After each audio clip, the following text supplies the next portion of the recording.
Hello, my name is Todd Gooch, and I'm the author of the Gravitational Unit Theory, Unified Field Theory, Theory of Gravity, the Comprehensive Theory of Gravity.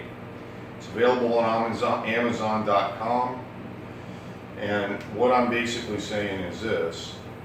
There are no vector pull forces in the universe.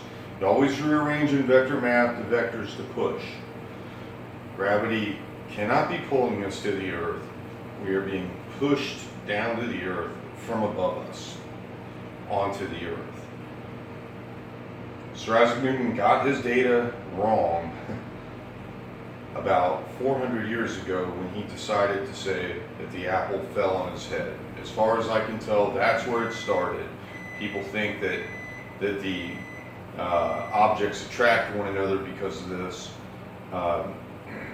mechanism in the calculus that he was doing, though, always shows that you calculate a column of air or water above the object to find out what its weight is. You calculate that, let it go to the deviations go to zero, and you get your actual answer there.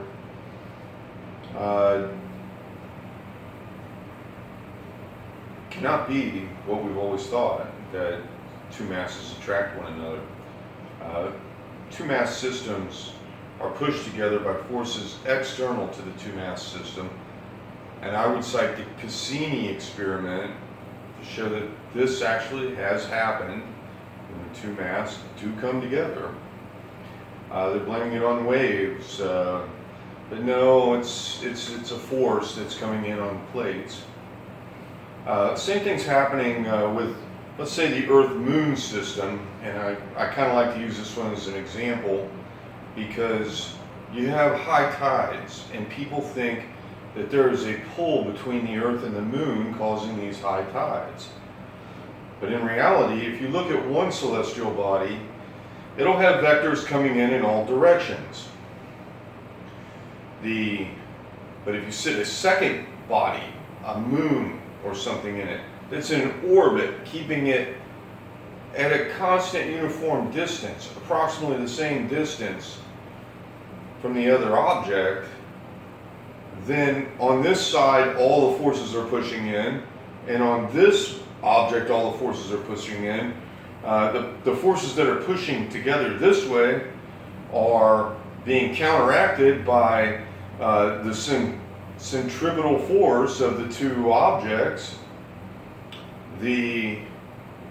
However, the in between them, the vectors are pushing towards each of the bodies, and these vectors are pushing away from each other in this fashion, and you have to subtract on that one. So there's less of a force that's coming down onto the body at these points that's causing the rise of the tides.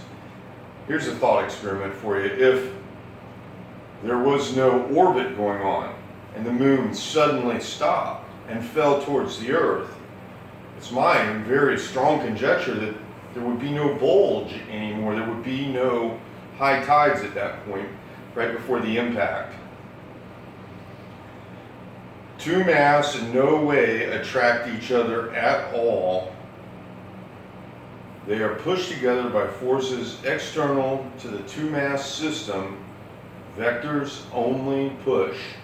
In the equation F equals G m1 m2 over r squared, there is no mechanism for the two masses to come together. And if it were just the masses alone, you wouldn't have to use G. G is the force, or represents the force, that is pushing the two masses together. My name is Todd Gooch. My book's The Comprehensive Theory of Gravity. It's available on Amazon.com. There's just absolutely no way that two mass attract each other in any way due to a pull vector force that we currently are calling gravity. Gravity is in effect two forces on either side of the two masses pushing them together. Thank you very much for your time.